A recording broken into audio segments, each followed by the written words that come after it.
Mr. President, Secretary General, Excellencies, ladies and gentlemen, I'm honored to address the United Nations General Assembly once again.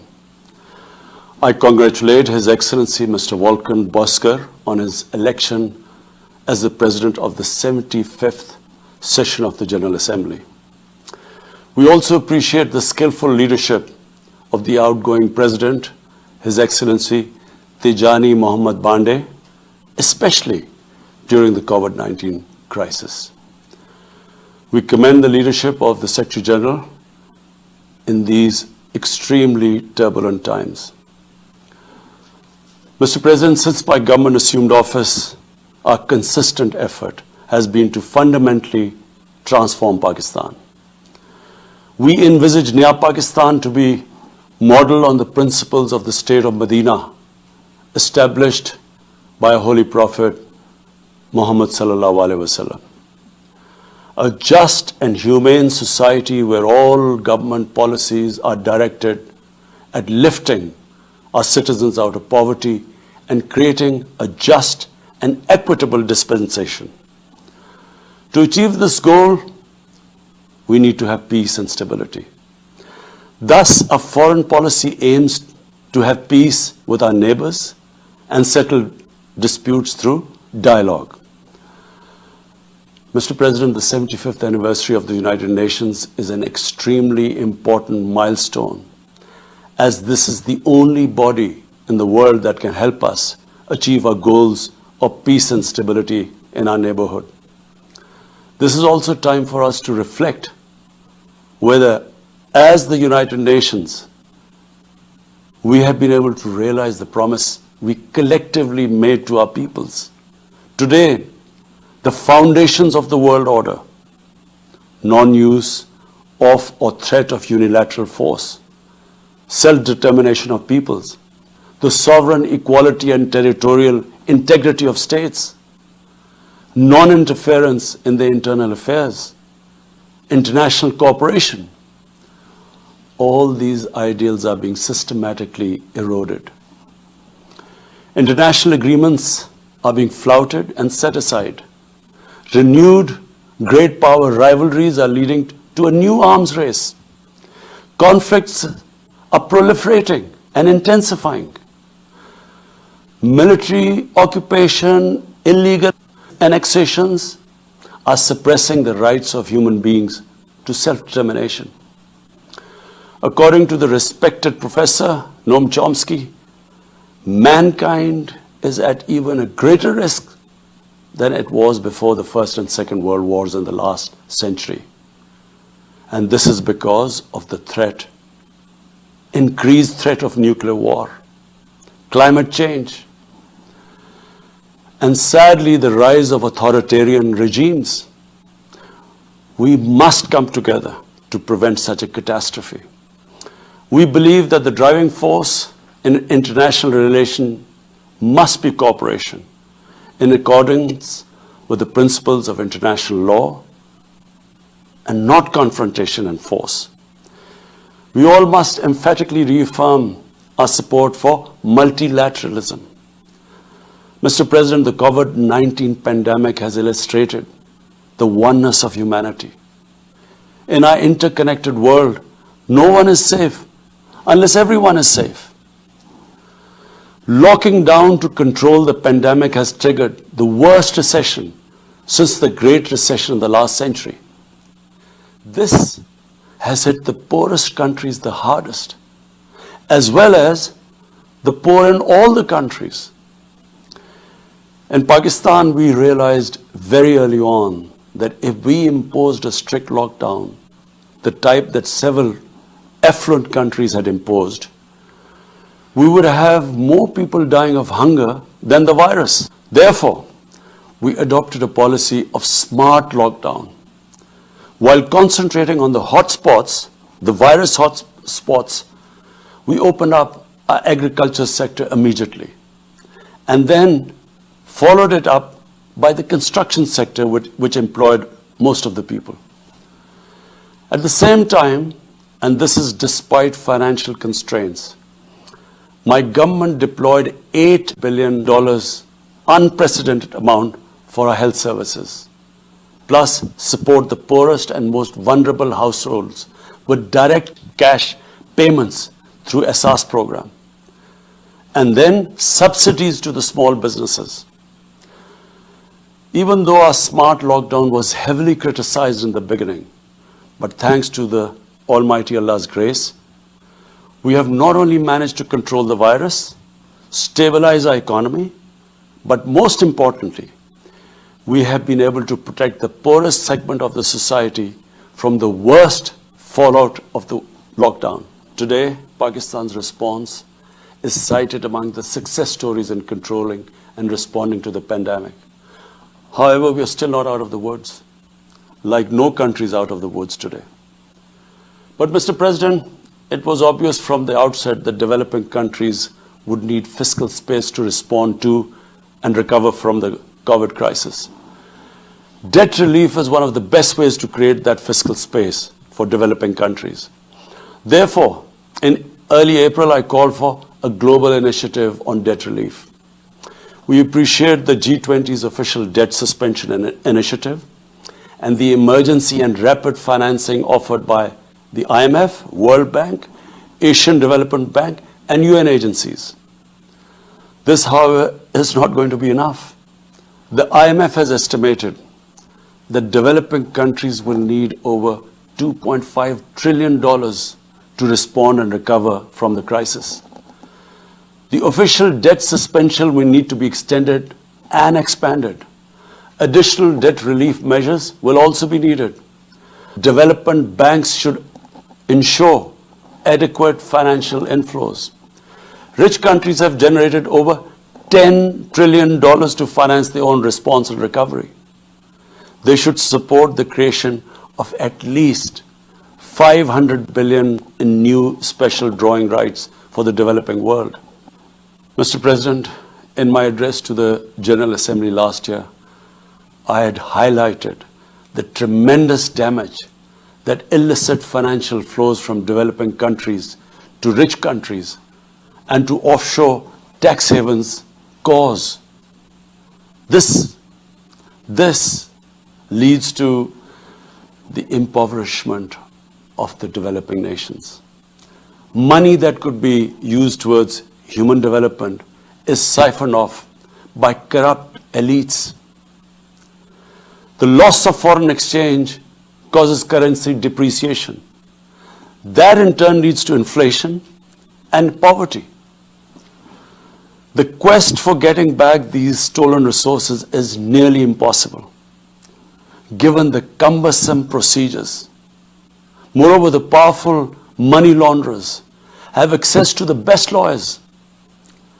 And sadly, because they are the beneficiaries, there is a lack of political will in the rich countries to curb this criminal activity. Mr. President, if this phenomena is unaddressed, it will continue to accentuate the inequality between the rich and the poor nations, and eventually will spark off a bigger global crisis, a far bigger global crisis than the present migration issue poses. The rich states cannot hold forth on human rights and justice when they provide sanctuary to money launderers, to their looted wealth.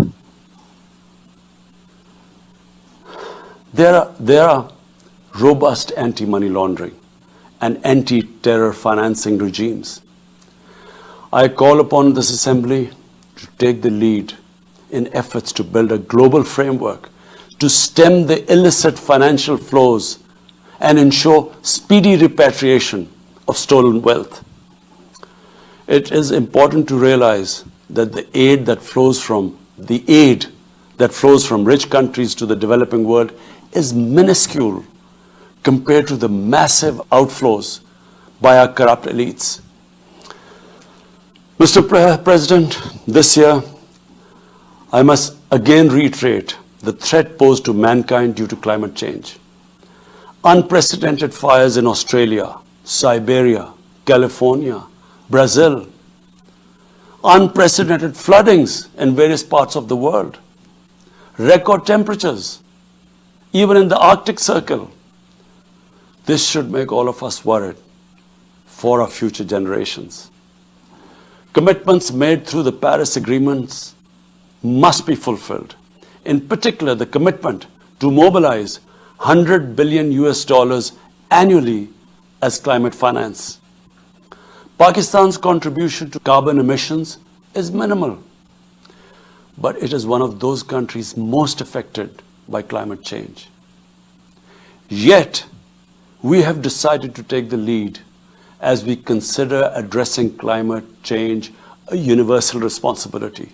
We have launched an extremely ambitious program to plant 10 billion trees in the next 3 years as a contribution to mitigating the effects of climate change. Mr. President, the pandemic was an opportunity to bring humanity together.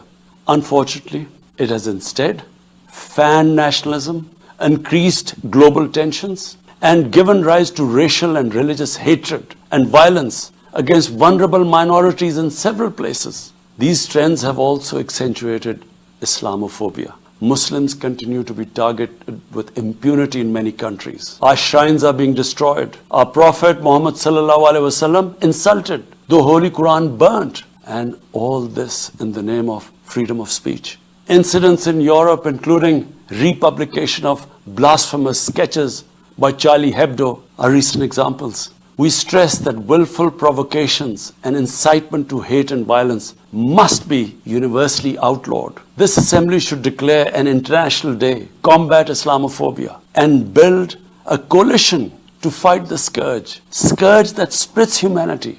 The one country in the world today where I'm sad to say the state sponsors Islamophobia, and that is India. The reason behind this is the RSS ideology that unfortunately rules India today. This extremist ideology was founded in the 1920s. The RSS founding fathers were inspired by the Nazis, and they adopted their concepts of racial purity and supremacy. While the Nazis' hate was directed at the Jews, the RSS directs it towards the Muslims and to a lesser extent the Christians. They believe that India is exclusively for Hindus and others are not equal citizens. The secularism of Gandhi and Nehru has been replaced by the dream of creating a Hindu Rashtra by subjugating, even cleansing India's 200 million Muslims and other minorities. In 1992, the RSS destroyed the Babri Masjid. In 2002, some 2,000 Muslims were slaughtered in Gujarat, and this was under the watch of Chief Minister Moodi. In 2007, over 50 Muslims were burnt alive by RSS arsonists aboard the Samjhauta Express train. In Assam, around 2 million Muslims face the prospects of being arbitrarily stripped of their nationality through the adoption of discriminatory laws. There are reports of large concentration camps being filled by Muslim Indian citizens. Muslims were falsely blamed, vilified, and victimized for spreading the coronavirus. They were denied medical attention on many occasions. Their businesses were boycotted. Cow vigilantes attack and kill Muslims with impunity. Last February, Muslims faced targeted killings with police complicity in New Delhi. Mass registrations in the past have often been a precursor to genocide. For example, the Nuremberg laws in Germany in 1935, and then in 1982 in Myanmar. The Hindutva ideology is said to marginalize almost 300 million human beings, Muslims, Christians, and Sikhs. This is unprecedented in history, and this does not augur well for the future of India. As we all know that marginalization of human beings leads to their radicalization. For over 72 years, against the wishes of the Kashmiri people, and in blatant violation of the resolutions of the Security Council, India has illegally occupied Jammu and Kashmir, and indeed its own commitments to the people of Kashmir. On 5th August last year, India illegally and unilaterally sought to change the status of the occupied territories and deployed additional troops, bringing the total number to 900,000, to impose a military siege on 8 million Kashmiris. All Kashmiri political leaders were incarcerated. About 13,000 Kashmiri youth were abducted and thousands tortured. A complete curfew was imposed. accompanied by a total communications blackout. Indian occupation forces have used brute force, including pellet guns against peaceful protesters, imposed collective punishments, including the destruction of entire neighborhoods, and extrajudicially murdered hundreds of innocent young Kashmiris in fake encounters, refusing even to hand over their bodies for burial. The Kashmiri media and those daring to raise their voice are being systematically harassed and intimidated through the use of draconian laws. All of this is well documented in the reports of the United Nations High Commissioner for Human Rights, communications from the Special Rapporteurs of Human Rights Council, statements from human rights and civil society organizations. The international community must investigate these grave violations and prosecute the Indian civil and military personnel involved in state terrorism and serious crimes against humanity being perpetrated, I'm sad to say, with complete impunity. The objective of this brutal campaign is to impose what the RSS BJP regime has itself called the final solution for Jammu and Kashmir. To this end, the military siege is being followed by moves to change the demographic structure of the occupied territory. This is an attempt to obliterate the distinct Kashmiri identity in order to effect the outcome of a plebiscite envisaged in the UN Security Council resolutions. This action is in violation of the UN Charter, Council resolutions, and international law, particularly the Fourth Geneva Convention. Changing demographic structure of occupied territory is a war crime. The brave Kashmiri people will never submit to Indian occupation and oppression. Their struggle is indigenous. They are fighting for a just cause, and generation after generation have laid down their lives to rid themselves of Indian occupation. The government and people of Pakistan are committed to standing by and supporting the Kashmiri brothers and sisters in the legitimate struggle for self-determination in order to divert attention from its illegal actions and atrocities in Indian-occupied Jammu and Kashmir. India is playing a dangerous game of upping the military ante against Pakistan in a nuclearized environment. Despite constant Indian provocations and ceasefire violations along the line of control and the working boundary, targeting innocent civilians, Pakistan has exercised maximum restraint. We have consistently sensitized the world community about a false flag operation and another ill-conceived misadventure by India. My parents, Mr. President, were born in the colonial India, and I was the first generation that grew up in an independent Pakistan. I want to make it clear that any attempt by the fascist, totalitarian, RSS-led Indian government to aggress against Pakistan will be met by a nation that will fight for its freedom to the end. And there will be no durable peace and stability in South Asia until the Jammu and Kashmir dispute is resolved on the basis of international legitimacy. Kashmir has been rightly described as a nuclear flashpoint. The Security Council must prevent a disaster conflict and secure the implementation of its own resolutions, as it did in the case of East Timor. The Council has considered the situation in Jammu and Kashmir 3 times in the past year. It must take appropriate enforcement actions. It must also take steps to protect the Kashmiris from an impending genocide by India. Pakistan has always called for a peaceful solution. To this end, India must ascend. To reach this end, India must ascend the measures it has instituted since 5th August 2019, end its military siege and other gross human rights violations, and agree to resolve the Jammu and Kashmir dispute in accordance with the relevant UN Security Council resolutions, and of course, the wishes of the people of Kashmir. Pakistan's desire for peace in our region is also manifest in our efforts to promote a political solution in Afghanistan. I have consistently maintained over the past 2 decades that there is no military solution to the conflict in Afghanistan. The only way forward was and is a political settlement which involves the full spectrum of Afghanistan's political actors. Pakistan fully facilitated the process that culminated in the US-Taliban peace agreement on 29 February 2020. Pakistan is deeply gratified that it has fulfilled its part of the responsibility. The Afghan leaders must now seize this historic opportunity to achieve reconciliation and restore peace in their war-torn country. Through the intra-Afghan negotiations that commenced on 12th of September, they must work out an inclusive, broad-based and comprehensive political settlement. The process must be Afghan-led and Afghan-owned, and without any interference or outside influence. Early return of Afghan refugees must be part of this political solution. After almost 2 decades of war, it is imperative not to allow spoilers within and outside Afghanistan to subvert the peace process. Peace and stability in Afghanistan will open new opportunities for development and regional connectivity.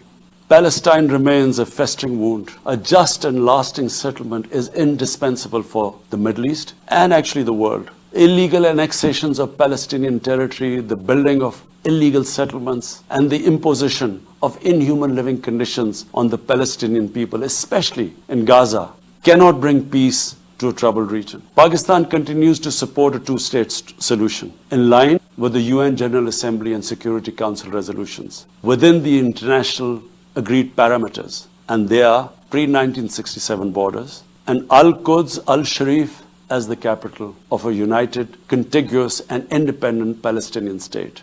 Mr. President, the United Nations remains the best legitimate avenue for collective action in managing international conflicts, fostering peace and security, promoting equitable development and addressing global problems. I urge the Secretary General to take the lead in preventing global conflicts. He should convene summit-level meetings to address regional hotspots and resolve outstanding disputes. The United Nations should be made fully responsive to the challenges of our times. A comprehensive reform of the United Nations, including the Security Council, is essential to promote greater democracy, accountability, transparency, and efficiency. Pakistan will continue to participate actively in this process and endeavor with other member states to build a world where conflict is outlawed and equitable prosperity for all pursued in conditions of peace and security.